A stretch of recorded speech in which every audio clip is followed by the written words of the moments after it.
Happy Thursday, everybody. Welcome to today's panel, Advanced Degrees to Consulting. My name is Japheth Mast. Super excited to be with you today, to have you joining from wherever you're tuning in from across the globe. We've got a global audience here at Management Consulted, lots of folks tuning in. That's So what we've I was got saying.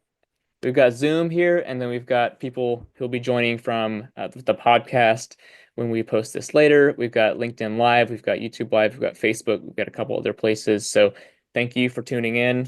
Wherever you're calling in from, just let us know where you're calling in from. We'd love to get to just see where everybody is sitting at for today's call. Again, thank you so much for joining us on this Thursday afternoon. Really exciting times here for advanced degrees. Many of you already know all about these bridge programs that you're going to get to hear about today. And we've got application deadlines coming up, not only for the firms on today's panel, but several others. And you can scan the QR code to learn all about all those deadlines that are coming up. But just highlighting a few here on the page here, we've got February 23rd coming up for Bain Advantage. Notably, the D is capitalized in Advantage for advanced degree. So shout out to Bain marketing folks for that. We've got Connect to ClearView coming out March 5th. We've got Gateway to Guidehouse Feb 28th, and Link to L.E.K on March 9th. And so these bridge programs are really just a great way to get to know the firms and also for a chance to secure an offer. And so you're gonna get to hear all about them and so much more today. Just really excited to introduce you to these great firms, these great programs, and more. Quick announcement here while we've still got folks settling in and joining us. I see the chat is blowing up. I won't go there right now, but I'll check it in a minute. By the way, as we're going through today's call, feel free to use the chat for any questions, whether that's to our team or to someone on the panel, and we'll get you an answer if we can. So for advanced degrees, you're right. You got applications coming up in a couple of weeks. If you want some expert help with your resume, your cover letter, uh, right, wrapping that up, optimizing it, and then as well as moving into interview prep because these bridge programs do have interviews. Or if you're waiting till the summer to recruit when some full-time roles open up, right? We've got your back. Just want to particularly point out our black belt program. It's our most popular case prep program. It includes, right, a lot of things. I'm not going to go through each of them right now, but we'd love to have you join us. So link in the chat here, scan the QR to learn more about Black Belt. We've got just a few spots each month open for that. And so it's less than 30 spots. So would encourage you to jump in today to get started as soon as possible. I want to quickly ask my colleague Katie to come off mute and just to give a quick intro and how you can get in touch with her if you've got questions about which program is right for you. Well, thank you, Japheth. Hi, everyone. Welcome to the start of this exciting panel. My name is Katie, and I am your resource to answer any questions you may have about which of our products might best fit your situation. And I just want to highlight that you may feel like you come from a non-traditional background, but you know what? We have tools and resources that can help you find your place in the wide world of consulting. I also came from a non-traditional path. I'm a Black Belt alum, and I spent 3 wonderful years in consulting myself. So if you have any questions and you want to book a 15-minute call with me, we'll place a link in the chat, and I'm happy to help you find your path. Amazing. Thank you so much, Katie. You're going to want to get in touch with her if you got any questions. All right, we've got today's agenda. Then we're going to roll right into the panel. Really excited for this. So how this is going to go is we've got intros from each panelist, each firm in response to an opening question. And then we've curated a list of questions that were influenced by questions that you, the audience, submitted. So thank you so much for those. Towards the end, we're going to ask a few select audience questions that y'all submitted, and then we'll end with a closing question, final remarks. I do request that everybody stay on mute for the duration of the session, just so we can have a great conversation. All right. With that, I'm going to turn it over to my colleague, Jenny Ray LaRue. Jenny Ray is our managing director. She's a former MBB consultant and has been in and around the consulting world for gosh, 2 decades. And so really excited for her to lead this panel. Jenny Ray, I'm going to give you the floor. Yes, I'm either consulting's greatest endorsement for how long I've stayed or its worst warning, right? So just so that y'all know, I decided early on in my career I would never become a banker and I would never become a consultant, and I'm now 20 years in. So I love the space and I'm really excited today to host our first ever APD panel. We've really worked with a lot of APDs across different environments. Y'all have the least support and the most opportunity in this space. And so we're really excited to share with you some of the specific tactics, some of the firms that really want to hire you, to encourage you about kind of, why you should take the leap, how you should prepare, and more. And so I'm really excited to welcome our panelists today. I'm going to go ahead and give our panelists the opportunity to introduce themselves. So Gabe at Bain, I'll start with you. Yeah, sure thing. Hi, everyone. Gabe Dunn. I'm an associate partner at Bain out of the SF office. I work with our tech practice, leading a lot of our semiconductor manufacturing work and more recently quantum computing. What were there's a couple other intro questions, right, Jenny? Yeah, I could have framed that a little better. So introduce you, your firm. You already kind of did that. And then one reason that your firm loves hiring APD candidates as well as if you hire internationals. Oh, yeah. What I could talk about the sort of increasing importance of expertise in the world, problem solving and research capabilities. But I think maybe just the broader answer here is, we're looking for the sort of best and brightest always, right? And when I think back to undergrad, the folks that continued on into academia, those were not the slouches in the class, right? So this is just an awesome untapped sort of pool of really bright people that we always look to bring in. Love it. And internationals, yes or no? What's the current status at Bain? Yes to internationals, and we do sponsor visas. Thanks. Matt, I'll turn it over to you with L.E.K. Thank you, Jenny. Great to meet you all. I'm Matt, partner at L.E.K. Been part of our team for, I don't know, 11 years or so now. Started as an advanced degree candidate myself a long time ago, so know the path you're on well. Excited for where you all are. L.E.K, we're a firm of about 3,000, specialize in everything from pharma to private equity. I spend all of my time in biopharmaceuticals. A little bit like Jenny's introduction, I never thought I'd be a career consultant. I thought I was coming for 2 years and then I forgot to leave, which I think speaks to how much I also liked the industry and really the people in it.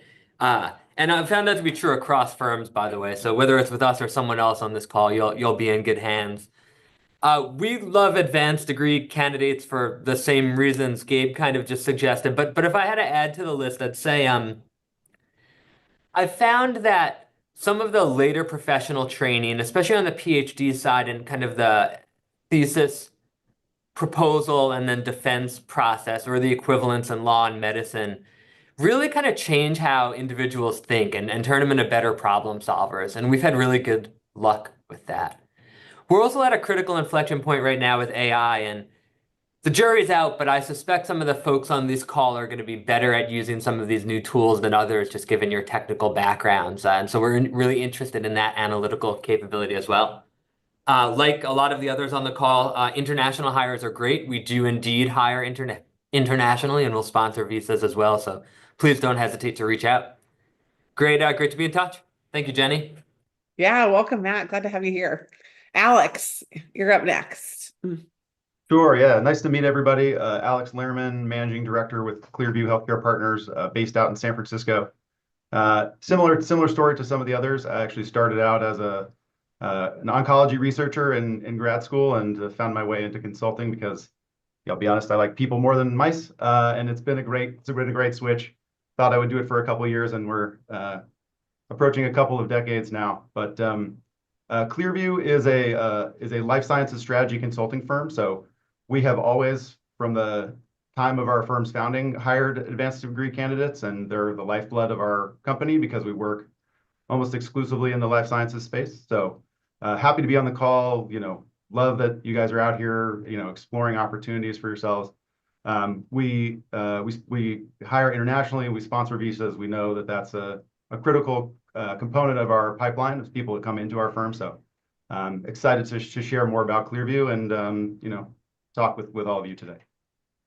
Alex, would you recommend that if somebody likes mice more than people, they do not consider the consulting route? Like, Yes, just yes, I think does the opposite also work? that's a key question for you to answer. Yeah, yeah.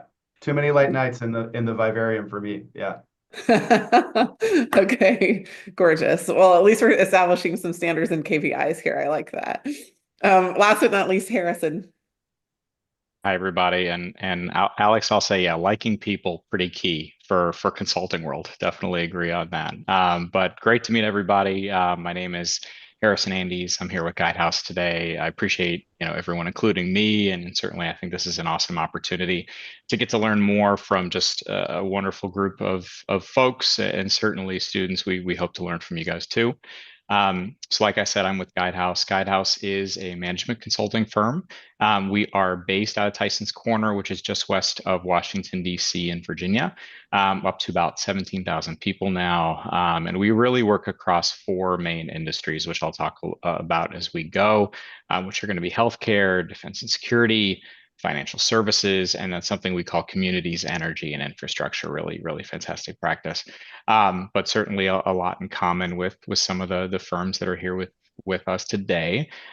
We certainly do hire advanced degree candidates, and I'll tell more about what kind of opportunities we have and where we always see fits there. But I think when it comes to Guidehouse, because we work in a specific range of industries, certainly folks who are completing master's degrees related to those industries, always a valuable conversation there to see what added expertise and learning they're bringing.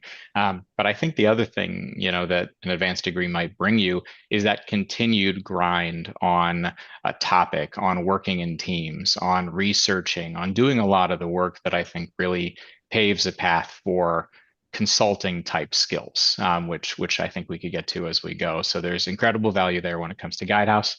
And then I would say for our hiring, unfortunately, in most cases, we're not open to international candidates, just to be open on that. Part of that, of course, is our business is really split between a public sector practice as well as a commercial practice, one of the things that makes Guidehouse unique. But we do have a couple of exceptions. Mainly, I'll give an example, is our life sciences practice recruits candidates who are going to be PhD students or postdoc students in very specific niche areas of life sciences. So there might be opportunities there for sponsorship, but for the majority of our positions, often not open to it, but always happy to be transparent as we can. Got it. Okay, so music majors not sponsoring, but others, there's a chance. I like that. Might be a more challenging conversation. Absolutely. Yeah.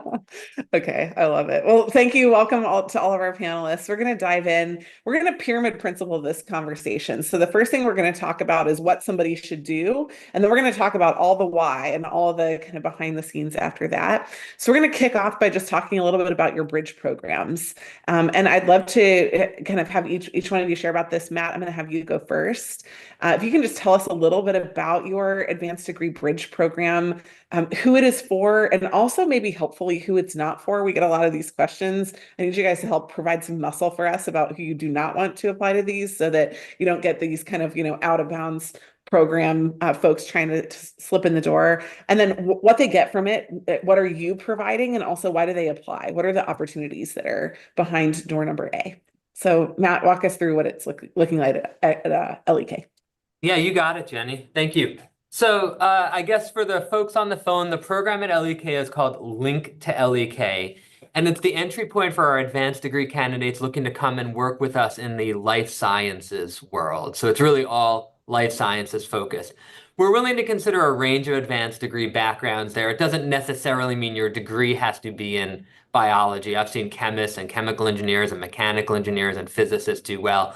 But certainly you have to have an interest to want to work in the life sciences, or it's probably not the right program for you all. We're typically looking for folks who are looking for a full-time role sometime in the following year. So sometime in 2026 would be the case here, who would be graduating somewhere in that window and ready to start and embark on the next adventure.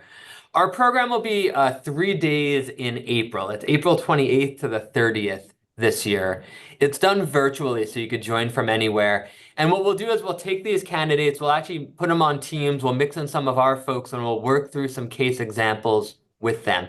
It's a good chance to develop a few skills, to get some practice, But I think most importantly, just to kind of experience a day in the life and see if you actually like the job.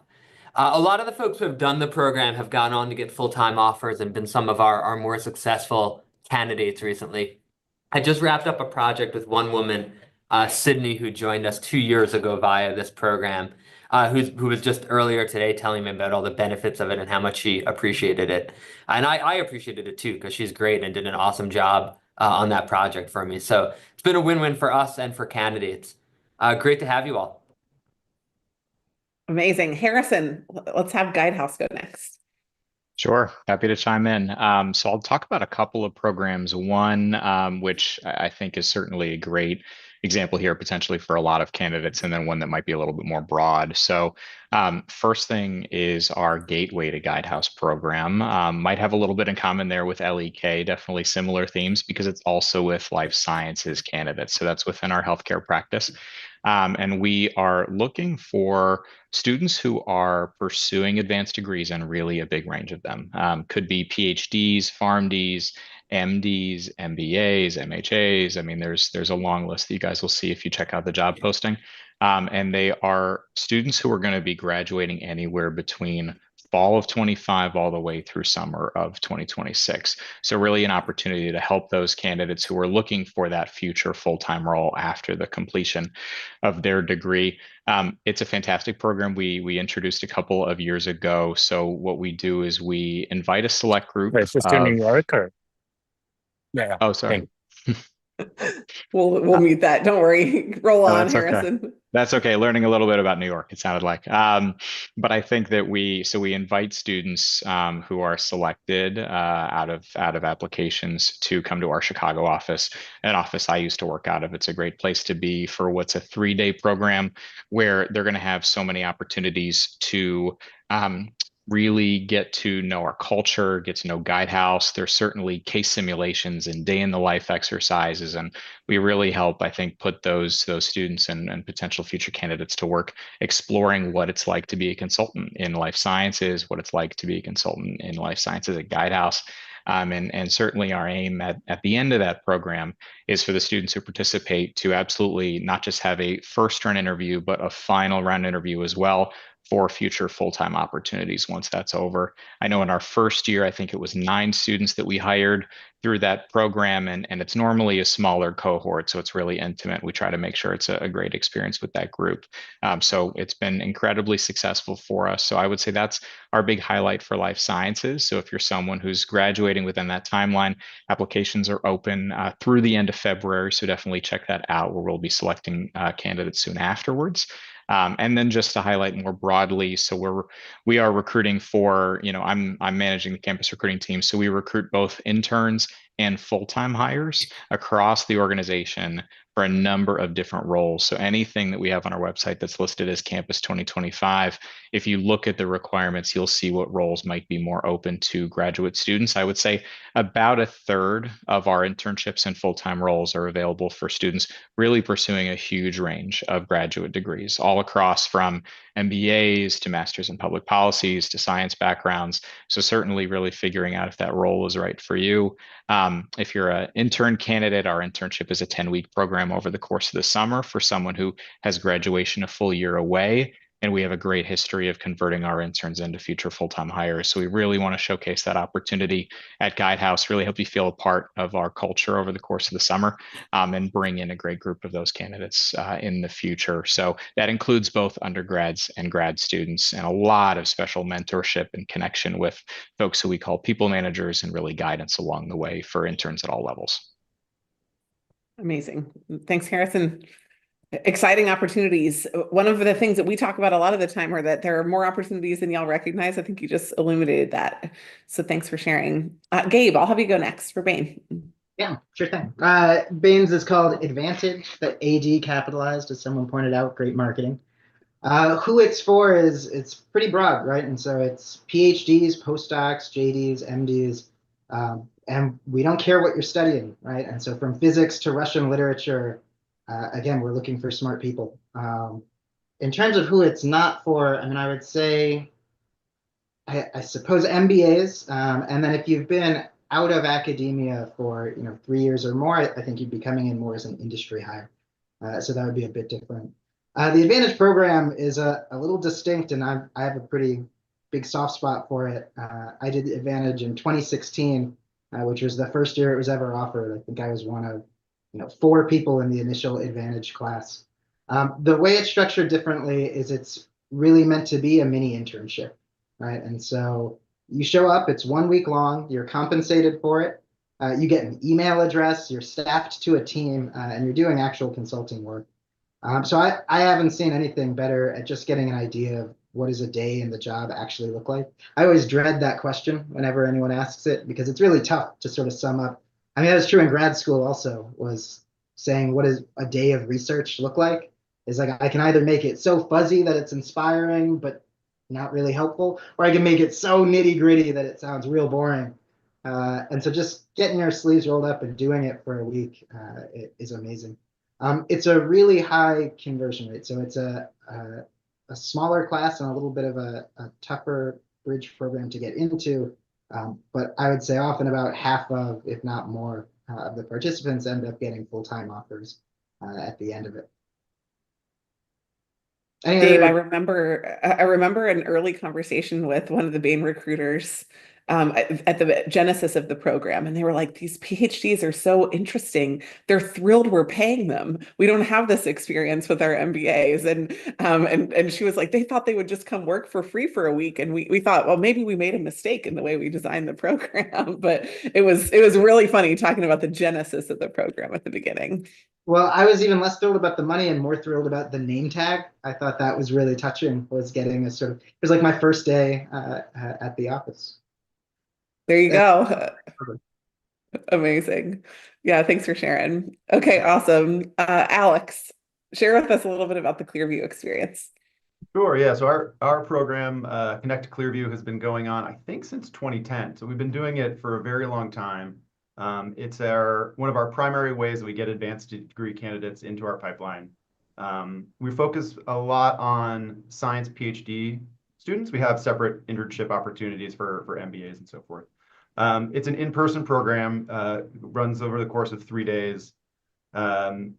It's really, you're simulating a project, right? So you come in, you're in our offices for 3 days, you're participating in brainstorming sessions, you're doing primary research, you're doing secondary research, you're putting together a presentation that ultimately gets presented at the end of the program. We are running 4 sessions this year, 3 in Boston and 1 in London, in April and May. And it's meant to answer that question of what is it like to be a consultant for a day, right? And every day is different, and that's the beautiful thing about consulting. And we're trying to give folks an opportunity to come in, spend time in our offices, work with our managers, really feel what it's like to be a consultant at ClearView, and then give them a leg up in the recruiting process. If you perform well within the Connect to ClearView program, like we want to make sure that those people stick around and join us the following year. So that's the way I would sum it up. Thanks, Alex. Alex, you were very politely saying this earlier, but I think it's true. I want to verify ClearView was the first and really the pioneer of these kind of programs. Am I right about that? Yeah, it's one of the things I don't know if we say we're the first, but we've been doing it for a long time, and we know how beneficial it is for our organization and for advanced degree candidates. And I'm really glad to see that it's proliferated across the industry, because it provides a great opportunity for students that are coming out of academic backgrounds that I think historically wouldn't get pulled into consulting. And we know that the diversity, that the increased diversity that we have within our organization is a huge benefit. So happy to be part of the program, and I'm glad that our colleagues at other firms are doing it as well. Awesome. I love that. Well, I'll move on to another question. Gabe, I'm going to ask you this one first. We've talked a little bit about the reasons that each of your firms are looking for this candidate pool. But I actually want to go one level deeper. And you've mentioned a couple of times you're looking for the smartest people kind of wherever they are. But the consulting industry has expanded their interest in talent. Originally, it was kind of like, right, 7 schools. If you weren't at the school, it was get in line, and you had to either really know somebody or have a very specific form of expertise. And as that's expanded, these non-traditional candidate backgrounds have kind of grown up inside there. But not having a business or an econ background, what are the actual tactical benefits that somebody brings when they come from one of these non-traditional backgrounds? Not just smart people, but what do they bring to the table? Can you talk a little bit about that? Yeah, I mean, first, I would say I wouldn't devalue the really smart people thing, because again, I think that's the #1 reason here, right? Is what consulting is growing a ton. The number of smart people in the world is staying probably pretty flat, if not declining. So finding access to new populations of smart people is a really huge deal, right? And so I can talk about the expertise side, right? And so we are bringing folks. Myself, I'm a PhD in physics, and I mentioned I work mostly in semi-manufacturing and quantum computing. So yeah, my background's absolutely being pulled on. We also have really successful folks coming from art history and Russian literature, where most of their cases are not steeped in Russian literature. Not museum cases, right? Yeah. Exactly. So no, I think we absolutely benefit in general from just a sort of diversity of thought here and approaches. So that doesn't just mean niche specialization. Again, you can luck out and you can have an academic area of specialty that happens to be commercially relevant. But at the same time, I think what advanced degrees bring is being what the ability to reach that level of expertise is big, right? To kind of roll up your sleeves, come into a topic, know very little about it, and in a week or so become a de facto expert on it is something most PhDs are really great at, right? And that's true for JDs and MDs as well. Yeah, that's insightful. The ability to go really deep in a subject and not get bored or flake out part of the way through there. I love it. Matt, what about you? Anything to add from L.E.K and from your experience? What are these, it's not just like filling a pipeline, right? It's adding a special sauce to the mix of your teams. What is it that these APDs bring? Yeah. Thank you, Jenny. I think what I find APDs bring the most, well, one is brains. I'll echo Gabe there, but two is sort of comfort being uncomfortable with problem solving. They're folks that I can hand a very amorphous problem, and they're a lot more comfortable figuring out where to take it. I think, all of the advanced degree programs have different methods of teaching people this. I referenced earlier, if you're in a PhD, it's a little bit of that thesis proposal and defense process. Often when you can actually use your content expertise, that's great, but more often it's actually that problem solving that you bring. And when you move on to the medical doctors and the lawyers, I actually find, and I should mention PharmDs and others like other advanced degrees, I find they each have their own kind of unique way of being comfortable and uncomfortable problem solving and figuring out how to crack something that's really different.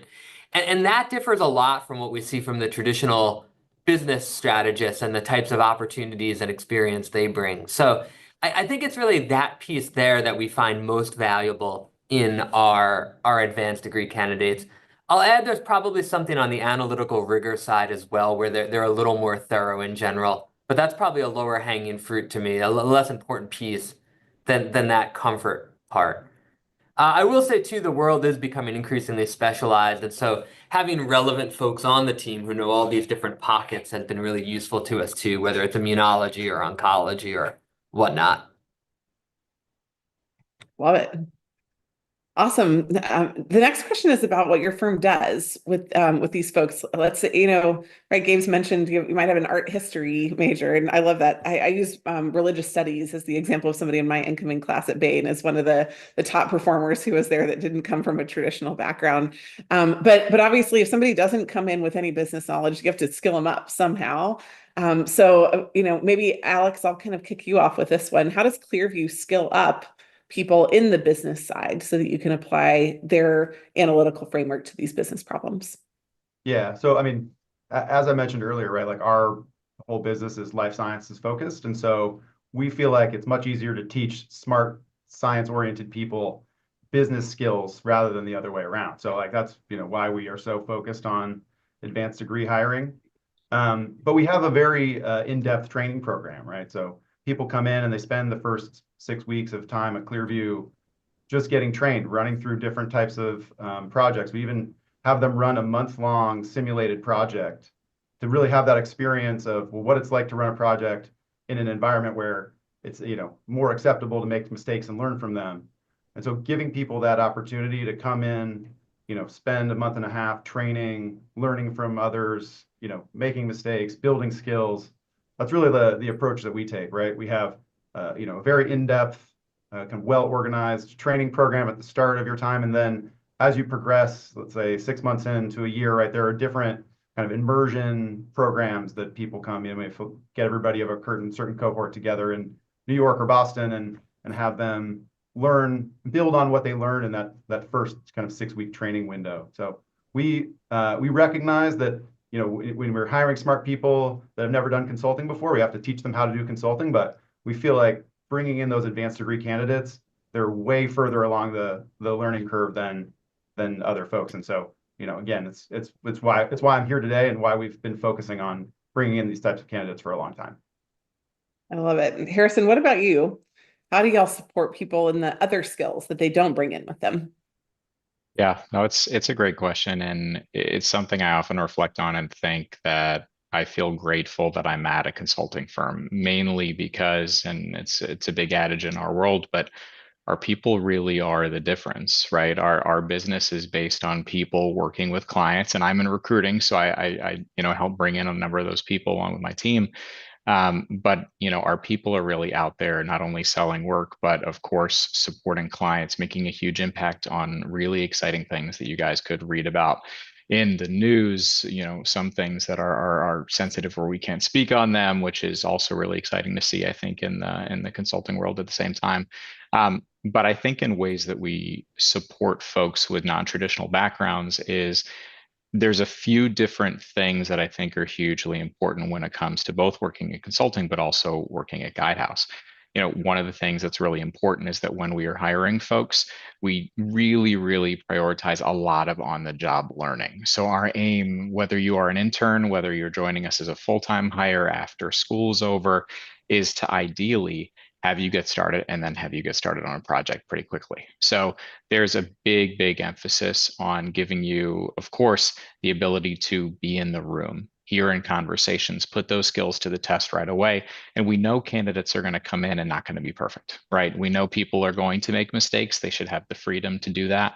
And part of, I think, what really supports our new hires and our interns when they're joining is we've got an incredible, I think, backbone of what we call performance enablement, which is all about helping all of our new hires and all of our employees have someone who they report to, we call a people manager, who gives them consistent real-time feedback throughout the year.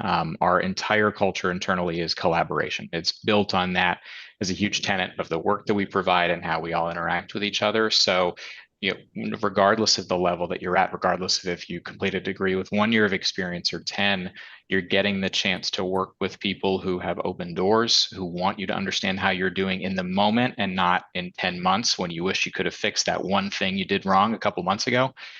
You're hearing right away. And so there's so much more, I think, consistent coaching, a place to receive feedback. With that, I would also, giving out a little advice here, I would also say, when you do come into whether it is Guidehouse or another firm and you're bringing this awesome specialized experience, you're then entering a new world that's not school, right? You're entering a new world that is, supporting a particular client, working with a team, helping your peers and folks above and below, of course, across the organization. So openness to feedback and understanding that you might try something new and it might not work, or you might, experience something on a client project and then have to go in a completely different direction on your next one. I think really agility and learning and the ability to be open and grow with my specialized education is incredibly huge. And that's very important, I think, emphasized from our people managers. On top of that, I would say from an intern perspective, we offer peer buddies for our interns who are there to guide them throughout the summer from a peer level. So you can ask those casual questions and feel comfortable hearing from folks who may be converted as former interns and they're there to join you. Now, as a full-time hire, we run a variety of trainings with our L&D team. And this year, we're actually offering not just a virtual first day orientation, but we've moved our first day and second day orientations in person in the US, which is awesome. So we have a huge program to start on those first couple of days, and then that's really impacted by learning within the segment and a ton of on-the-job learning beyond that.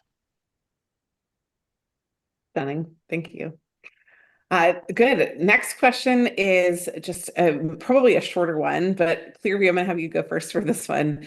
This is a question that we get a lot from advanced degree candidates. They ask if they should plan to specialize or go for a generalist role. Is that even included in this conversation now?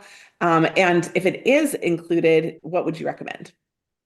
Yeah, so I think ClearView may be a little different than some of the other firms. Like, we are a life sciences strategy consulting firm, so everybody that joins us is kind of focused on life sciences as the first step. But I would say, I think when you join a consulting firm, you want to go as broad as possible. You want to work on as many different types of projects, because those are giving you the building blocks to learn and solve future problems, right? You'd be able to draw on those experiences. So I think breadth is critical. And at ClearView, that means working across new product planning and pricing and market access and commercial strategy and launch and data and analytics. And so when people join ClearView, they have the opportunity to work across all of our different pillars and centers of excellence and books of business. We encourage people to do that, and we don't look for any sort of specialization until a couple of years down the road, where people can have had all of those experiences and can say, I really like this. I want to spend more of my time doing these types of projects, and we help them do that when it happens. Love it. Bain, what about y'all? When do you ask people to specialize? Yeah, so Bain is very big on the first couple of years being very generalist, right? And so you'll come in, and the consulting track is going to be about learning this toolkit, right? Learning how to be a consultant, and that doesn't need to be in your area of expertise. I would say as you get probably about 3 or 4 years in, as you become a sort of senior manager on cases, is where you start to be pushed more towards a sort of finding your niche, finding your area of specialization. Right? And I think see a huge amount of value to those first few years, where again you're learning the job. You're not honing your expertise, which frankly you have plenty of. Instead, it's about learning how to be a consultant. Abe, do you have an experience that was not in semiconductors that was in your first couple of years that you can draw on here? Yeah, that's right. So I did focus a lot in tech, but then did forays in the first few years. I did a case for a wine and spirits company for a while. I did some biotech as well. It was a treatment for Huntington's disease. What else? I did some non-hardware tech, right? So that's usually my area, but software as a service side as well. So definitely I hopped around. Wine and spirits, I feel like, was my biggest departure from my safe space of semiconductors. And then come my sort of senior manager year, I started to focus more exclusively on tech hardware. Okay, thank you. Yeah. Good. And then this question is the last one of our moderated questions, but I really like it. Tell us one misconception that advanced degree candidates have about the application. So for example, do you prefer resumes with business experience? Do you want academic resumes? Do you not want academic resumes? Right? Like, harp on some of the problem applications that you get. Let's try to drive those down through this answer and through this call. So Guidehouse, I'll let you go first for this one. Sure. I would say we can touch on the application and then definitely resumes. I love this area because if I was applying to things, this is something I'd want to know.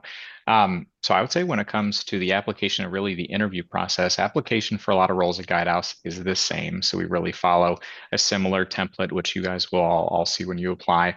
The interview process, though, may vary based on the role and the segment that you're applying for. So for any of you that are more health focused and you might be looking at payer provider or public health or life sciences in our space, there's really case studies in each of those interviews. So you're going to see a combination of both a health specific case as well as behavioral interviews. I would flip that with, if you were to say interview with our defense and security practice, their focus is much more on behavioral interviewing rather than case. So you may see dependent on that segment. There is a case or there is not. So the recruiter who might be guiding you through that process can certainly tell you more about that if you were to be selected and then advance. So certainly one misconception, because I think a lot of master's students are often really worried, oh my goodness, is there a case that I do have to worry about? So go to defense if you don't want to do a case. That's what you're saying, right? Yeah, exactly. Mention that in your interview. Say, look, I'm Yeah. here because there's no case. Yeah. But when it comes to the resume piece, in our minds, particularly from a recruiting perspective, we know students apply to a lot of roles. We as recruiters also see so many candidates. So concise, in my mind, is often better. I do know that when you've got years of research and years of academic expertise to the table, it's hard to trim that down. But for us on our end, typically I would say a 1 to 2 page resume is best. Always the goal is highlight what is most relevant to the job. So try to tailor your application as much as you can to what you're seeing in that role. Certainly through any learning you do about the organization, that's helpful, but shorter is better, and just thinking what's most relevant, because when you step into that behavioral interview, anything on that resume, anything in that experience is fair game. So really be prepared to speak to it and think about how that might translate into consulting. Yeah, I would say 90% of the time my feedback on resumes to folks is fewer words. 100%. Love it. Matt, L.E.K, anything else that you want to add? Yeah, Jenny, I would add, I think, and there's a question in the chat too about resumes from Nada, so I'll kind of group that in here, what to highlight in terms of expertise or collaborative projects, etc. I think I agree with the kind of general sentiment that was just aired. Less is more. I think 1 or 2 pages is the right length. If you can't get it on that, you probably aren't sharpening the pencil enough. And it's good practice for the job, so definitely do that. But misconceptions, I'd say the thing we want to see the most is just what you're most passionate about and what you dedicated the most time to. We want exceptional people in whatever that area they're exceptional in. So that means highlight your research or your collaborative experience or whatever you're doing outside of business. Yes, probably get some business experience on there as well. But if you just spent 5 years creating some xenograph model to do X, Y, Z, tell us about it. If nobody's ever done that before, we want to hear it. So I'd put some focus on whatever your biggest achievements are. Keep it short, but focus there. Get a little bit of business in there, and that's probably the right mix. Let me ask one final question on this before I roll to the other ones.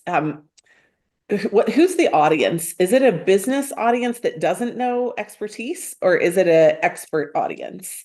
And I have a perspective on this, but I would like to hear it from y'all. Yeah. More often than not on our end, it is an expert audience reviewing the resumes. I would write them such that if it was somebody who's not in your field of expertise, they can still read said resume. I wouldn't have it down to the level where you need to be a researcher in field X. But you could probably assume it's somebody who works broadly in the life sciences field in our case, or I assume in other cases, a very close field of work. Yeah, Anybody else have a different, yeah, go ahead, Gabe. Yeah, I'd say Bain, it's one and then the other, right? And so I think your first sort of screen is with a more business-minded, it's not advanced degrees. And then there's a filter through, and the sort of second round will go through advanced degrees. And exactly like Matt said, I mentioned before, we have a Russian literature PhD. Is like, yeah, that's part of who's going to be looking at it too, right? And so it needs to be accessible to any advanced degree. Awesome. Let's roll. I've got a couple of other great questions that our audience submitted, and I want to make sure that we give them a little bit of space here. Let's talk about networking. Do you expect advanced degree candidates to network prior to applying? This is open season, so y'all can just jump in if you've got something to say. Sure. I remember networking being a big topic of conversation when I was finishing up my PhD. And it always felt sleazy to me. It felt like games of golf and finger guns. And so I would maybe like get the word networking out of your head and would say, no, we're not expecting anyone to network, and that's not the push here. But absolutely, I would encourage all of you guys to solicit advice from folks, right? And so if there's someone who you have a connection to who already has this job and went through the process, yeah, reach out to them and ask them, what helped. If there's stuff you're struggling with, bounce things off them, get their thoughts. I think that's always been the big thing for me of when I talk to advanced degrees. I love giving advice. Uh, and often people will sort of come in with a 15-minute coffee chat of, hey, let's network and get to know each other. And I'm kind of hungry for, no, look, I want to help you. Tell me what you're struggling with, and I can help you with your resume. I can help you with this. Just, give me something that I can actually give advice on. Great advice. What about the rest of y'all? Network or no? How so, if so?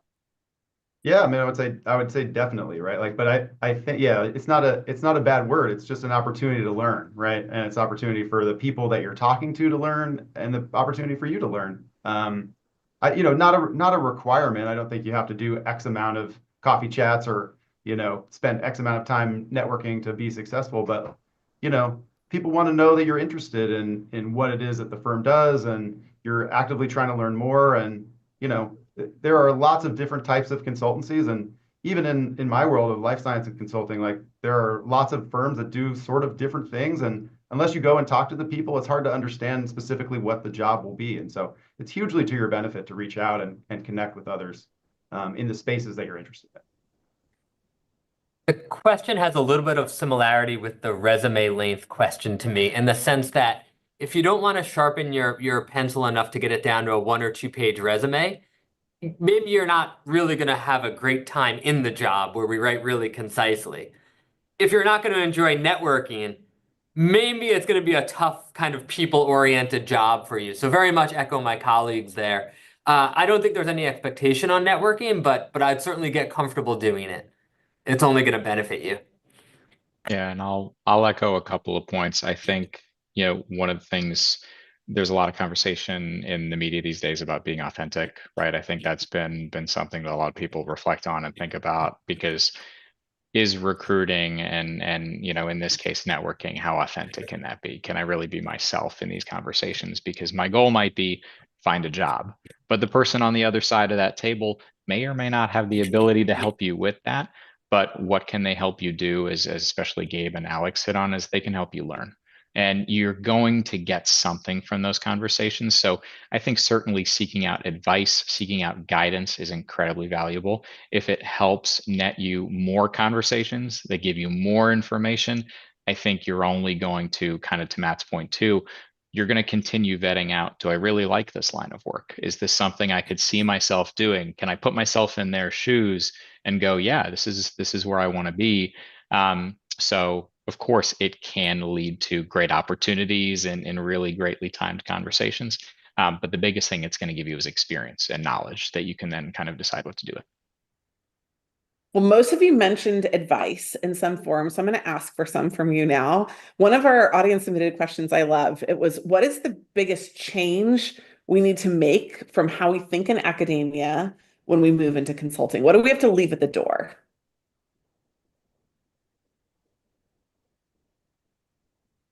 I mean, I guess I would say nothing, right? Like I want candidates that are their authentic selves, right? Like you're not leaving anything behind. You're just building on like all the great things that you've done thus far.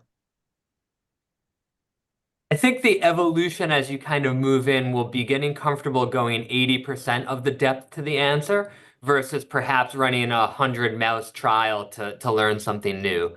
It's getting a little bit more comfortable, again, with discomfort and with getting to an answer quicker.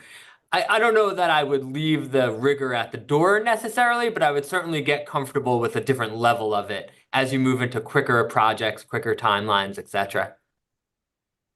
Yeah, I would say what I think one of the things I see from advanced degrees is narrowing in on details and not seeing the sort of forest for the trees.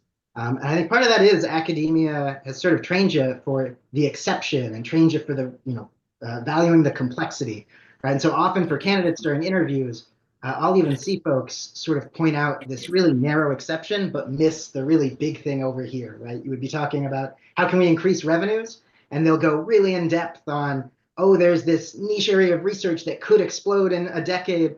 And one of the answers was never, you could also raise prices. Did you think about raising prices? And I was like, yeah, but that was obvious. And the answer is like, yeah, it's obvious, but it's necessary for a complete answer, right? And so completeness is huge here, right? Because 90% of the time, it's the easy answers that you really need. And I think, to add to that too, because I love that point. I mean, it brings me back to school. So I did my bachelor's in history where I wrote 2 theses. I don't know why I chose 2. But back in school, double the trouble on that. But then I did a master's in learning and We've organizational got some change. advice for you on that, Harrison. I know. A lot Yeah. of writing. So I learned how to tell a story in a lot of words. And I think in the corporate world and in consulting world, to Gabe's point too, telling your story in fewer words and also figuring out how you're solving a problem. I agree that I think in the research environment, you're really studying so much in detail.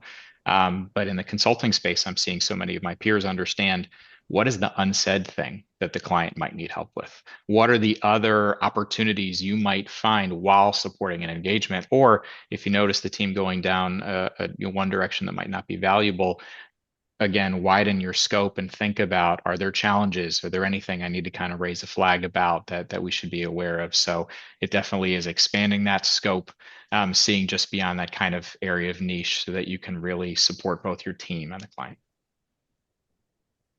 I love it. Last question before we have our closing kind of round robin.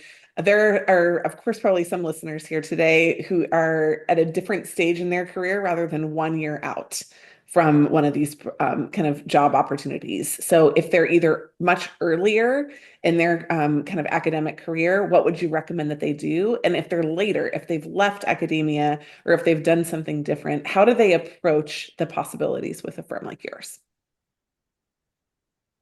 Yeah, I can take that first, Jenny. I think on the earlier candidates, I'd say, the closer you get to kind of that readiness timeline we were talking about, like a year out from applying, the better fit you're going to be for a program like this.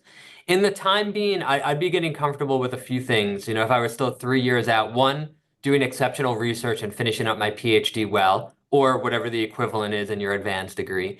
And two, getting some exposure to case competitions, consulting clubs, the tech transfer office, venture capital, startups on campus, or any other business experience you could get to really see if you like the transition out of academia.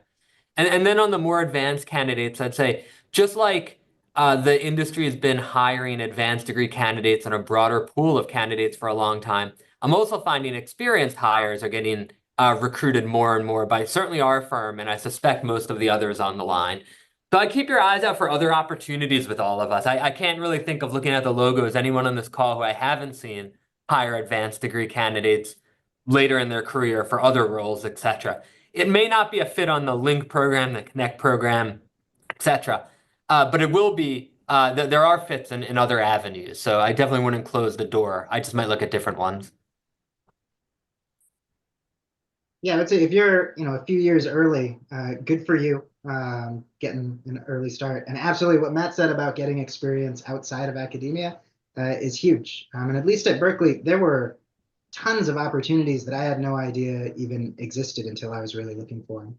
And I think that was sort of early in the days of academics going outside of academia. I think that's way more mainstream now. And so I'm guessing at most of your campuses, there's even more opportunities. And it doesn't need to be consulting specific.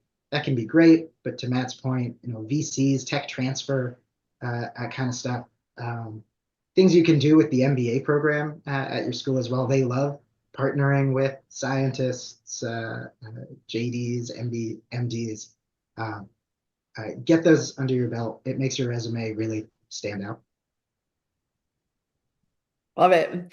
Well, thanks everyone for your really rich insights today. I want to give everyone a final opportunity to say what you haven't shared, your secret sauce, a key piece of advice, and just kind of fill any gaps from what we've talked about today. So Alex, I'll let you kick off and then everybody can kind of follow off after that.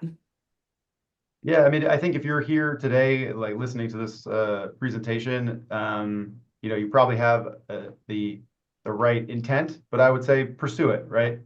Apply to the programs, schedule those coffee chats, do the networking, learn as much as you can about what it's like to be a consultant so that you feel equipped when you go into the interview process, and that you're ready to go, do your practice, your case practice. I think it's the more prepared you can be, the more successful you're going to be. And you probably already know that from your advanced degree work, but I always find it's helpful to reemphasize the importance of preparedness as you go into this process.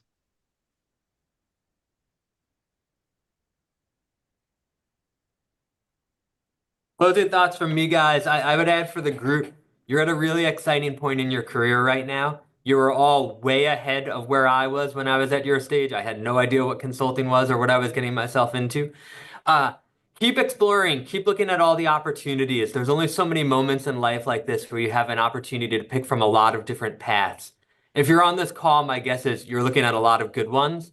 But take the time now to make an informed choice and do it right. I love where I ended up. I think consulting was a great path. I think the other logos on this call are great firms, and I would have been happy at those sort of places too.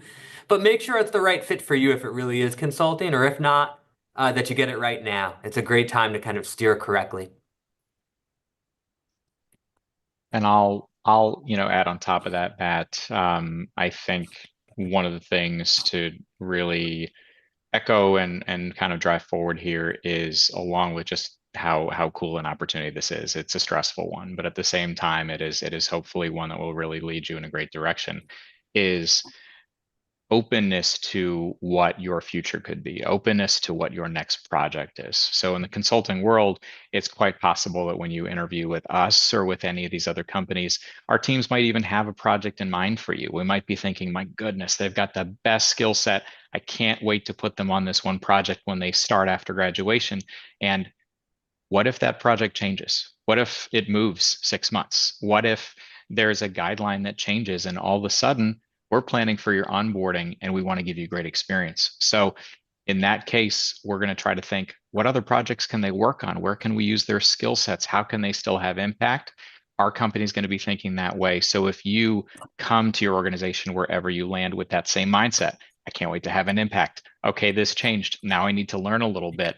Your flexibility with that and your openness to new opportunity will only help you in the future advance in your career. You'll really, I think, be seen among others as a team player. The more that you are open to new situations, we've alluded to being uncomfortable before. It just naturally happens in any environment, but certainly the variability of consulting can put it there. So the more you're open and really bring your initiative to the table, bring all that knowledge you have, and you're open to the room around you, you'll really excel wherever you guys end up. Good. Was this closing thoughts? Was that the prompt? Yeah, that's right. Good. I was hoping I would get it from context by letting other people answer first. Good. I think the last thing I would sort of shout from the mountaintops for advanced degrees is to view your degree as an asset and not a liability. I think there's a lot of conversation about non-traditional backgrounds and how do you prepare for this, and it can make you feel like, oh man, am I starting from behind here? I think the most compelling example I have of this was I had an intern working with me who was an MD MBA. And midway through the program, she said, "Oh my gosh, I just feel like I'm so behind because like everyone else has this MBA and all I've got is this silly MD." And I was pulling out my hair like, "That's impressive. That's really impressive. That's so amazing. Like that's the impressive thing, not the MBA. The MD is so exceptional." And so again, don't get lost in the sort of, "Oh, I don't have a business background." And remember, no, you guys are some of the best and brightest in the world. Your degree is absolutely an asset, and we'd be lucky to have any of you. Thank you all so much for joining. This was such an encouragement to me because for years we've been saying you need shorter resumes with more focus. Business experience isn't required, but it helps them prove that you would like to do this. This is a huge career leap when you're moving from academia into this advisory role. So I feel like y'all both kind of highlighted some of the most common questions that we get, as well as really added a ton of depth. So thank you to all of our panelists for joining today. Thank you for your engagement in the chat. Thank you to everyone who came. What a great group and great audience. Thank you for all the questions that you submitted in advance.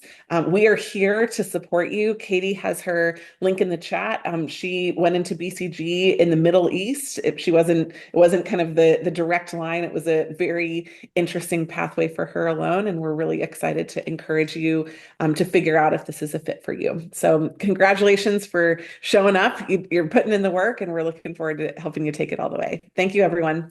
Have a great afternoon. Thank you for moderating, Jenny. Thanks all. Thanks, everybody.